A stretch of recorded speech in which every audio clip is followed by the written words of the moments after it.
Mari kita berdoa. Terima kasih Tuhan Yesus untuk segala kasih dan kebaikan kemurahan-Mu Tuhan yang Kau berikan kepada kami, sehingga kami boleh bangkit dari tempat tidur kami dengan napas kehidupan yang baru, dengan hari yang baru, hari yang Tuhan berikan kepada kami di dunia ini.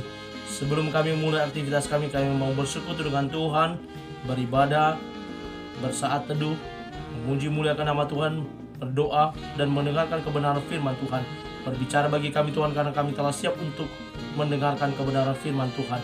Dalam nama Yesus kami sudah berdoa dan mengucap syukur. Amin. Shalom ibu bapak saudara terkasih dalam nama Tuhan kita Yesus. Semangat pagi, selamat hari Minggu. Bertemu kembali di channel Rionando Butar-Butar dalam khotbah 5 menit aja toko 5 untuk renungan harian.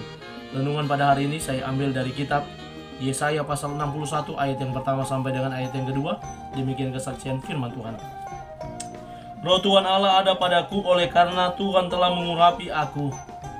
Ia telah mengutus aku untuk menyampaikan kabar baik kepada orang-orang sengsara dan merawat orang-orang yang remuk hati, untuk memberitahukan pembebasan kepada orang-orang tawanan dan kepada orang-orang yang terkurung kelepasan dari penjara, untuk memberitakan tahun rahmat Tuhan dan hari pembalasan Allah kita, untuk menghibur semua orang berkabung.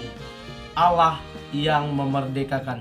Ibu bapak saudara terkasih dalam nama Tuhan kita Yesus, nats firman Tuhan untuk ibadah minggu di gereja-gereja anggota UM pada hari ini merupakan suatu korelasi dengan Hari Kemerdekaan Republik Indonesia, bahwa kemerdekaan yang diberikan Allah kepada bangsa Indonesia sebagaimana yang tercetus dalam pembukaan Undang-Undang Dasar.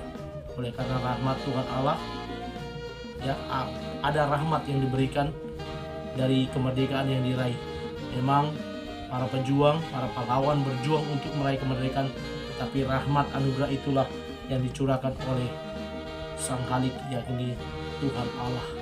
Ibu bapak saudara terkasih dalam nama Tuhan kita Yesus, kemerdekaan yang telah kita peroleh, kebebasan, pembebasan, dan kelepasan, hendaknya juga boleh kita implementasikan. Bagaimana? Sebagai anak-anak Tuhan, sesuai dengan nats renungan harian pada hari ini, bahwa Allah yang memerdekakan itu mau mengutus, mau memakai kita sebagai alatnya untuk dapat memerdekakan oleh orang lain yang masih dalam kurungan, yang masih ada dalam penjara, yang belum terbebas, yang belum merdeka.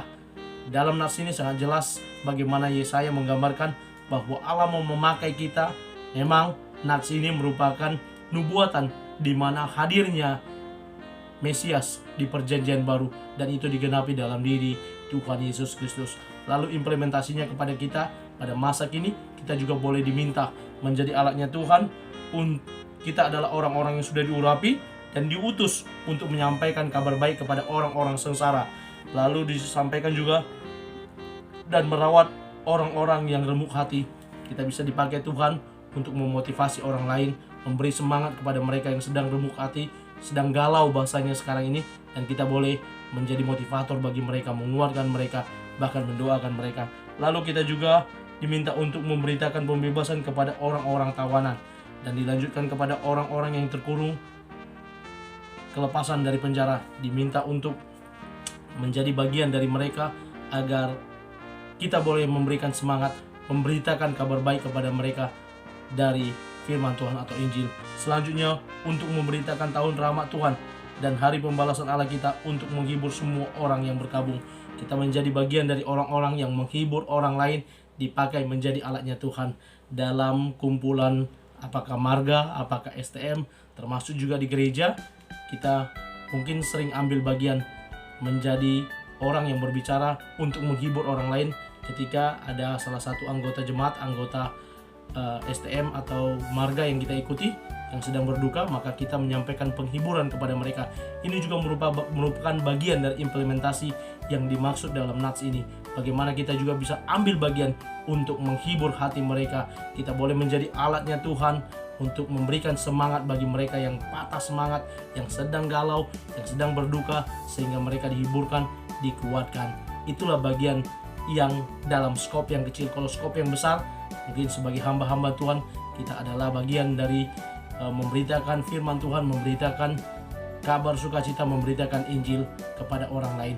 Dan dalam skala yang kecil, masing-masing jemaat boleh menjadi berkat. Dimanapun Tuhan menempatkan kita, kita boleh memberitakan Injil.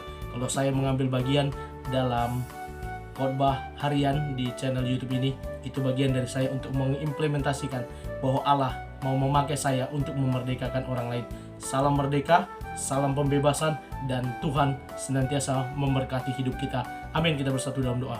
Terima kasih Bapak untuk kelepasan, untuk pembebasan dan kemerdekaan yang telah Engkau berikan kepada kami.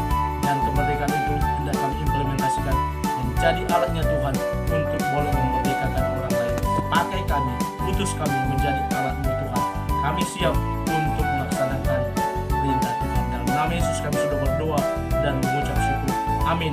Selamat beraktivitas, selamat beribadah nantinya. Tuhan Yesus memberkati. Shalom.